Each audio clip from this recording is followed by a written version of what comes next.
Can you really design happiness into your relationships? Hell no. That's bullshit. Did you even listen to Reid Mihalko? Oh my lord. Reid Mihalko from readaboutsexuality.com talks about dating your species. And he talks... I don't like that man. This is Cathy from the intimacydojo.com. And obviously we've been drinking coffee. Let's answer this question, Cathy. Let's tackle it. So people can feel overwhelmed dating. Mm-hmm. It can feel disappointing. I'm not meeting the right people. There's not going to be a good fit for me. How can I be so picky as to date my species? How can I turn away a perfectly okay person to try to find someone who's a better fit for me? Can I really design happiness into my relationships? I hope so, because my entire career is based on this advice. So... I mean, think of it. What if I'm wrong? Oh my God. I just gave the worst advice to a whole bunch of people. I don't think I'm wrong, though, and I'm a geek about this, and I'll talk about this in a minute, but I want to hear your advice. So I was really in the space from the person that wrote in. Mm-hmm. I wasn't meeting people. I was so shy, I wasn't sharing who I really was. Mm-hmm. And I really expected people just to be able to notice who I was. And I felt like I was sending out invitations really strongly, when now I realize I was just being quiet and not really engaging. I thought to me, I was like, oh, over here, come hang out with me. But to the outside world, I was like there was nothing. Do the face again. That's a cool face. Do it to that. Not the best strategy. Yeah. It didn't work. And then so I wasn't finding a lot of people that wanted to engage with me. But weren't you just looking for the people like this?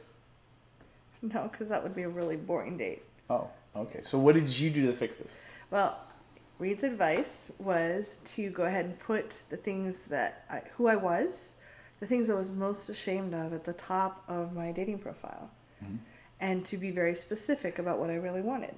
So at the top of my dating profile, I was so certain no one would date me because I was a bigger woman. I put right at the top, I'm a big woman. If you don't want to date a big woman, please don't bother to email. And I was certain everyone was going to run away. Mm-hmm. And Reid, actually, I argued with him, I can't do that. No one will date me. Did I make a bet with you? You did not. You should have. I would have won money. Yeah, he did say that. I'm like, oh, I can't do that. No one will date me. And he's like, well, you're kind of scared of dating anyway. So if nobody answers, you're off the hook. And I'm like, okay, you're right. And I was amazed. I put that at the top, and I put some things that I specifically wanted and who I was. And I had so many people write to me and say, wow, I love how confident you are and self-accepting. And I'm like, I didn't feel self-accepting, but I was miles ahead of the people that were writing the kind of profiles I used to write, where it was like, I like walks on the beach and warm weather, and I like to eat food in restaurants. I mean, seriously, I look back at some of my old profiles, and they're so, there was innocuous. There was nothing there. So by being more explicit, I was afraid that I was going to have less people connecting to me. I thought, wow, if I can only get 2 or 3 people to go out with me with this bland profile, how am I going to get anybody to go out with me if I'm more specific? But it actually was the other way around, and I had more dates than I could fit in my schedule with this profile that I thought would make everybody run screaming. Yeah. So there has been, and I talk about this in a lot of different places, Relationship 10X, which is one of my online courses that you can go to and sign up for free videos about relationship stuff. There's a course on my website, readaboutsexuality.com/store, about dating your species. I have some articles and some free videos about that too. But the situation, the reason a lot of people are overwhelmed is there's been a big shift in dating and relationships.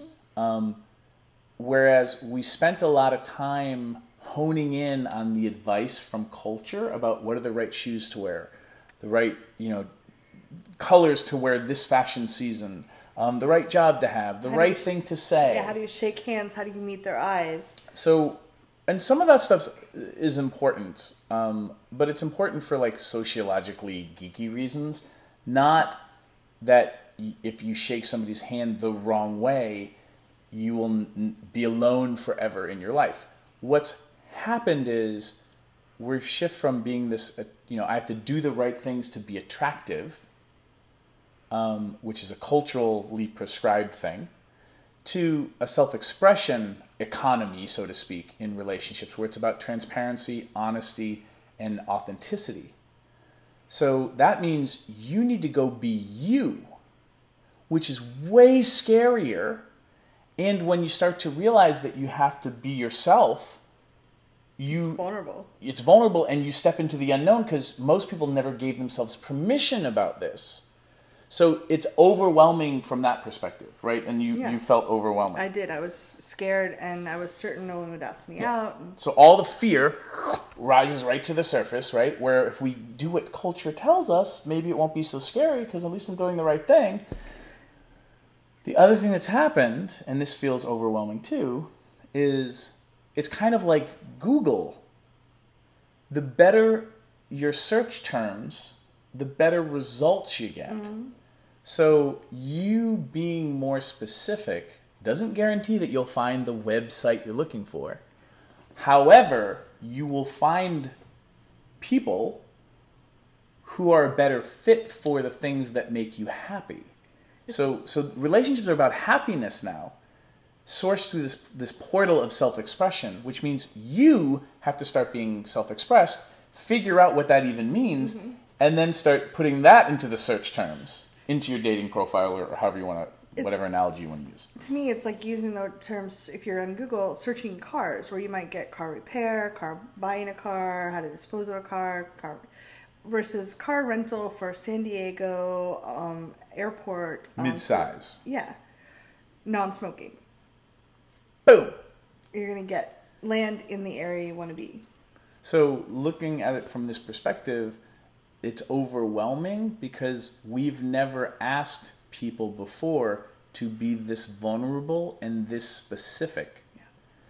But when you start to do that and be specific about the things that would be making you happy anyway, when you start hanging out with people for whom that also makes them happy, it's easier to be happy together doing those things, being the way you want to be.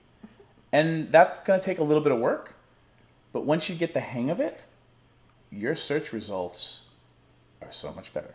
Yeah. So you want to share anything about what your life looks like now? Well, I have people that I really care about in my life. I have dates. I have a lot more self-expression. And it gets easier. Like, it was really, really scary at first. And the more I did it and the more happy results I got, the better it was. Mm-hmm. And I was also not wasting time on a lot of dates. Like, over the years, I've refined my profile more and more and made it more specific. So I'm not sitting there at a date, and my first date is almost always coffee, so that there's not a lot of investment for either side to test out. But I'd be like, oh, is a half hour up yet that I can leave? Like, because I wasn't searching for the kind of people I wanted. And the more specific I made my profile, the more excited I am about dating, because I've narrowed the pool. And that doesn't mean that everybody I date is a perfect fit. But it does help you. It's like, oh, I get to go meet someone who's pretty cool, whether there's a chemistry there or not. Mm-hmm. Now I'm just going to, this is fun because I get to interview Cathy about this. So that piece for you has been in, what, like 4 years? Yeah. Well, 4 years. So the amount of growth or progress you've made personally and how your life has changed in 4 years, mm-hmm. if it continues at the same rate, what will it feel like another 4 years from now for you? Well, I'll have my own planet. Your own planet? Planet Cathy? Yeah. Planet Vartuli? Yeah. I like this. This is good. I can't imagine because, I mean, just looking at how I view dates. You can't imagine because it's so horrible? No, it's so different. Like, I've grown so much. My first date, I told 3 people where I was going to be and what the person's name was, and we were just meeting at Starbucks. I was petrified that it was going to be some axe murderer. And I spent, the whole, 24 hours being sick to my stomach and all nervous. And it's normal to be nervous and, this is a growth process. So that part is normal. Right. But now I'm often like, oh, I have a date in 10 minutes. I've got to go, brush my hair and get in the car. Mm-hmm. And just the lack of stress I have about meeting people. And as you start meeting more cool people, whether you want to date them long term or not, the part of your brain that thinks there isn't enough of something starts getting calmer. It's not like, oh, you're a human being. You're the sex that I like to date. You're alive. You're breathing. Let's hook up. There's so much pressure to and I really did my first couple of dates. I thought that it was going to be the one. And so there was so much pressure to be like, oh my God, how am I going to am I going to act right? And that person, if he leaves, I'm always forever. And it's not. There's really cool people. And when I got more relaxed, the other person got more relaxed, we started having really cool conversations. And I made some amazing friends. With, that some of them worked out dating, some didn't. But just having fun. Which would you say has made you happier? I would say it has definitely made me happier. Ta-da! I rest my case. No further questions, Your Honor. So, again, it's work.